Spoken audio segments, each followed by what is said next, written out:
يا مساء الفل على عيونكم، مساء الجمال. معاكم قناة أكلة وقصة، والنهاردة هنعمل مع بعض وصفة سهلة وبسيطة. من النهاردة مش هنرمي بواقي الجلاش، هنعمل منها أحلى صنف حلويات. زي ما انتم شايفين كده، الصينية اللي انتم شايفينها دي من بواقي الجلاش. طبعا كلنا بيبقى عندنا بواقي جلاش موجودة في الفريزر كده، بتتفتفت وبتبقى بتتكسر، وما بنبقاش عارفين نعمل بيها الجلاش بقى ايه الصوابع. فطبعا تعالي اقولك بقى على طريقة سهلة وبسيطة تقدري تستغلي بيها بواقي الجلاش دي وتعملي بيها احلى صنف حلويات. شايفين الطعامة؟ لا والايه، والريحة رهيبة، والشكل فظيع فظيع فظيع. لازم تجربوا الوصفة دي. جلاش دايب دوبان والمكسرات على الوش، خطيرة خطيرة خطيرة. تعالوا بس اقطع لكم حتة كده. طبعا عايزين تعرفوا ايه الطبقة اللي من فوق دي؟ طبقة كاستر رهيبة رهيبة رهيبة مع الجلاش، ميكس فظيع. والجلاش كمان دايب دوبان كده. هقولك ازاي تستغليها وتقدري تقدميها لضيوفك ومحدش هيحس ابدا ان دي بواقي جلاش. من النهارده مش هنرمي حاجة، الدنيا غالية وعايزين نوفر بقى ونعمل الحاجات اللي عندنا ونعمل احلى الاصناف. يلا بينا نبدأ بالطريقة القمر ونشوف عملنا الجلاش ده ازاي.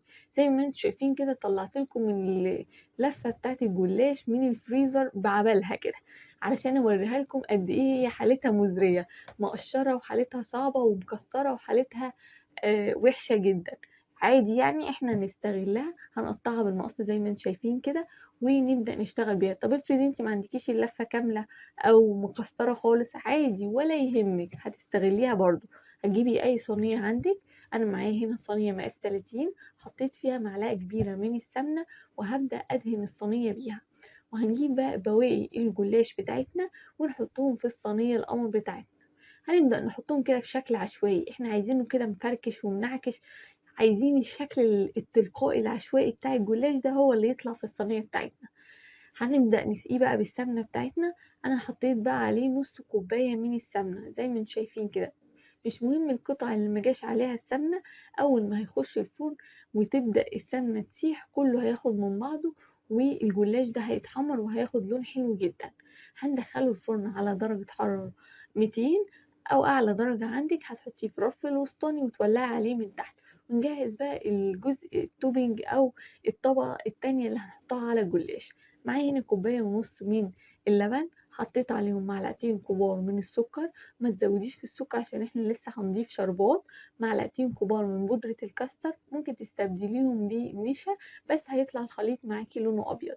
ربع معلقة صغيرة من الفانيليا، معلقة صغيرة من البيكنج باودر، ومعلقتين كبار من وش اللبن كده، شوية من القشطة يعني. حاجة كده تدي دسامة وجميل. عندك ما عندكيش مفيش أي مشكلة خالص، مش هتأثر على الوصفة. بس أنا كنت عايزة الطبقة دي تبقى دسمة وحلوة زي ما انتم شايفين كده. هبدأ أقلبها بالمضرب وأحطها على النار. يا دوبك أنا عايزة الخليط يتقل معايا. خدوا بالكم احنا عايزين الخليط بتاع الكاستر ده يبقى سايل شوية، يعني ما تسيبوش على النار لحد ما يتقل خالص. لا أنا عايزة الخليط كده يبقى فيه جزء سايل كده، علشان لما يطلع الجلاش من الفرن واسقيه بالكاستر ده يشربوا هوا كده ويبقى فيه زي صوص كده. احنا هنا اول ما طلع الجلاش من الفرن زي ما انتم شايفين اخد تحميره حلوه جدا، ولعت عليه الشوايه بعد ما اتحمر من تحت شويه صغيرين. وبس كده وطلعته وحطيت عليه طبقه الكاستر اللي انتم شايفينها دي. هندخله تاني الفرن، بس مش هنولع الشوايه، هنولع بس من تحت. اوعي تولعي الشوايه علشان هتلاقيه اخد لون منك زياده وبدأ يتحرق منك.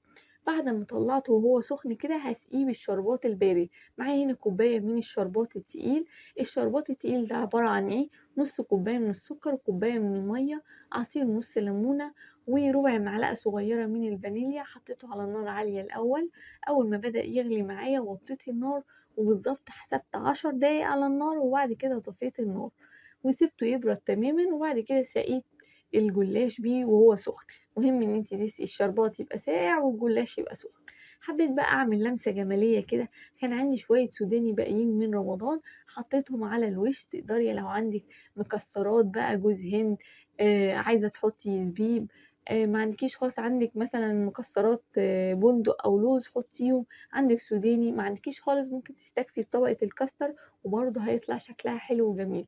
تعالوا بقى نقطع حته مع بعض. شايفين طالعه ازاي؟ شايفين كانت كل واحدة من الجلاش متفرقة عن بعضها. أول ما دخلت الفرن ومع طبقة الكاستر مسكت في بعضها وبدأت تطلع لك قطعة كده حلوة ومتكاملة. عايزة أقول لكم إن هي مقرمشة وجميلة، عشان كده الشوكة تعبتني شوية وأنا بقطعها. هي شاربة كده من الشربات والكاستر كده وطرية شوية